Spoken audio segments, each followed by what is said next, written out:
Welcome to our tutorial on how to enable horizontal split in Gmail on your PC. In this video, we will guide you through the simple steps to help you customize your Gmail interface for a more efficient email management experience. Let's dive right in. Step 1. Open Gmail on your PC by launching it from your browser or desktop shortcut. Step 2.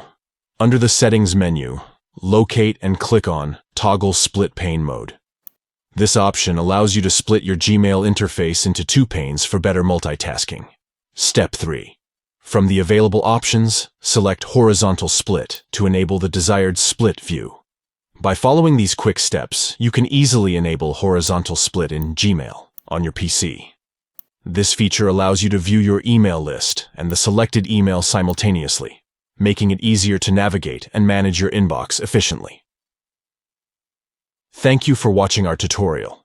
If you found this information helpful, please consider giving this video a thumbs up and subscribing to our channel for more useful tutorials.